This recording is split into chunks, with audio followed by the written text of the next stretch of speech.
এই দেশেরই প্রখ্যাত কয়েকজন চিকিৎসক আমার মাকে অনেকগুলো বছর ধরে চিকিৎসা দিয়েছেন।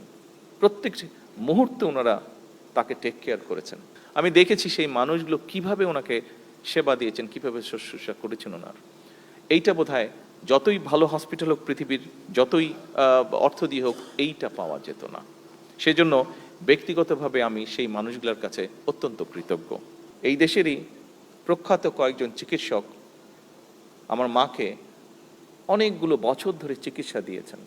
প্রত্যেক মুহূর্তে ওনারা তাকে টেক কেয়ার করেছেন। উনি মৃত্যুর কিছুদিন আগে উনি বিদেশে গিয়েছিলেন। এখানে ডিবেট হচ্ছিল আমাদের মধ্যে যে আবার ওনাকে নিব কি নিব না, নিব কি নিব না।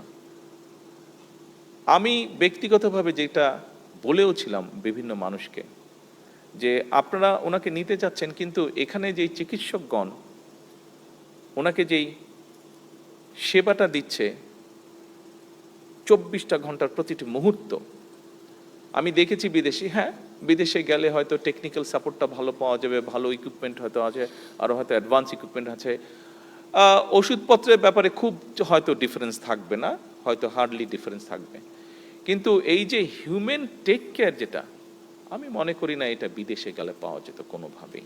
যেই সেবাটা ওনার জীবনের শেষ দিন, আমি বলবো শেষ মুহূর্ত পর্যন্ত, শেষ মুহূর্তে আমার আল্লাহ তৌফিক দিয়েছিলেন, আমি সেখানে থাকতে পেরেছিলাম।